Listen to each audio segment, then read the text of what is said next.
আগরতলার যোগেন্দ্রনগরের অজিতপল্লীতে প্রায় 25 বছর ধরে অনুষ্ঠিত হয়ে আসা দুর্গাপূজার স্থান দখল ও বিক্রির চেষ্টার অভিযোগকে কেন্দ্র করে তীব্র উত্তেজনা ছড়িয়েছে। পূজাস্থল রক্ষার দাবিতে রাস্তায় নেমে বিক্ষোভ দেখান এলাকাবাসী।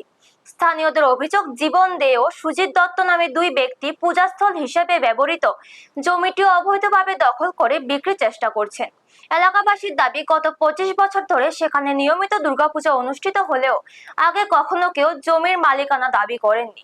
ঘটনার প্রতিবাদে প্রায় 200টি পরিবারের পক্ষ থেকে প্রশাসন, জনপ্রতিনিধি, 29 নম্বর ওয়ার্ড অফিস ও 45 নম্বর বুথে লিখিত অভিযোগ জমা দেওয়া হয়েছে। তাদের দাবি, পূজাস্থলটি আগের অবস্থায় ফিরিয়ে দিয়ে নিরপেক্ষ তদন্তের মাধ্যমে দোষীদের বিরুদ্ধে আইনানুগ ব্যবস্থা নিতে হবে, অন্যথায় বৃহত্তর আন্দোলনের হুঁশিয়ারি দিয়েছেন এলাকাবাসী। ব্যুরো রিপোর্ট, নিউজ তৎকাল 24। প্রায় 30 বছর ধরে বাস করি, আজকে প্রায় 14-15 বছর ধরে আমরা পূজা করি। এই জায়গার কোনো মালিকানা নাই, ঠিক আছে।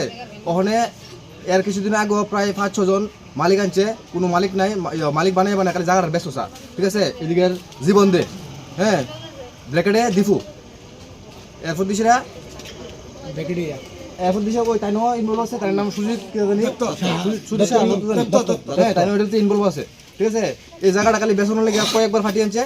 আর ওখানে একটা 2 নম্বরের কাগজ আনছে কি প্রতিদিন তহসিল থেকে বাই করে, মালিক তো নাই, ওই তারা জিগাইলে পরে তারা এই কথা এগুলি আমরা যদি জিগাই জায়গা কাটতে কিনছেন, তারা এই কথা কইতে পারে জায়গা কাটতে কিনছে, তারা খালি কাগজও সই আছে।